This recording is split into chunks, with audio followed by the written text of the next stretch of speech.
Hi guys, just wanted to do this video on behalf of ProLeads Manufacturing Limited really. We manufacture a number of professional audio cables and other audio equipment.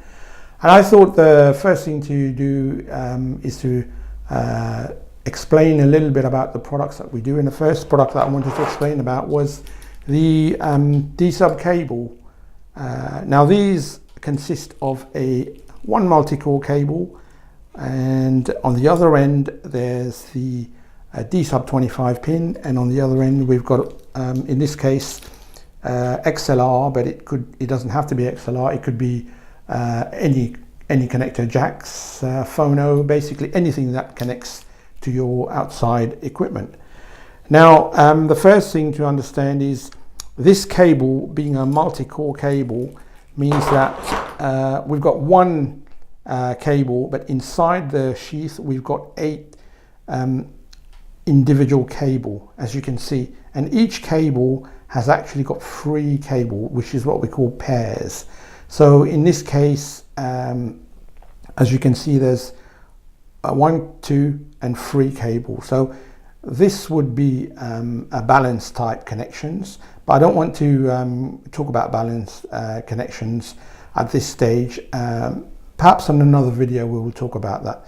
But basically you've got a balance connection requires 3 conductors, so therefore that's why we have 3 on each.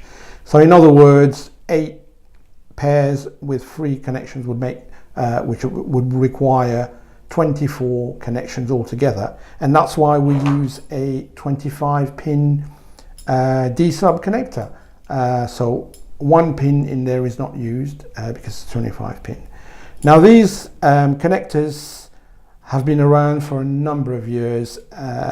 You know, they're very good connectors, and as long as you don't take them in and out too much, they'll be absolutely fine. They've been proven throughout their life. And you would probably have seen them in things like computers, VGA.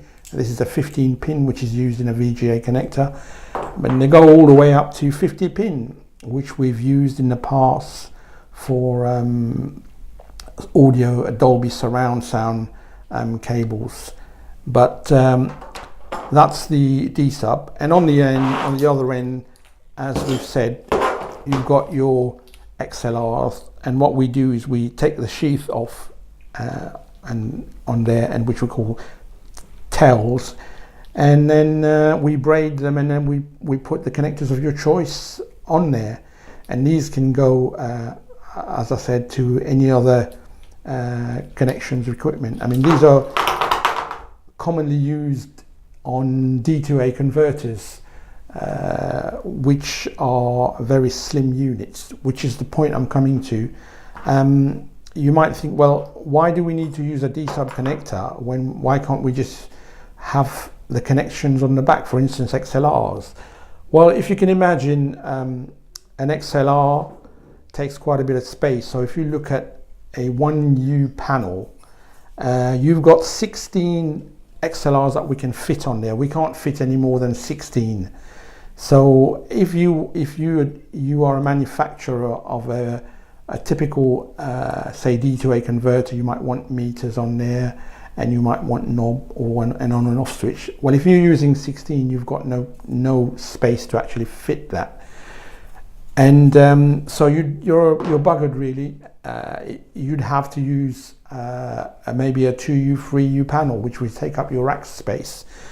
So what they do is, if I can show you, this is a chassis, typical chassis of a patch bay to D-sub, and as you can see there, the D-sub connections on a 1U panel, we can fit 2 rows of 6 D-sub connectors, which makes 12.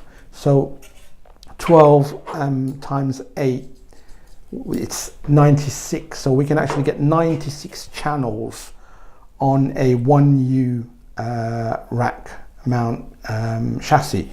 Now, if we needed to get 96 XLRs, we would need a lot of racks, as you can imagine. So that's why we use the D-sub, because the D-sub conveniently takes care of eight connections, 8 balance connections in one connector.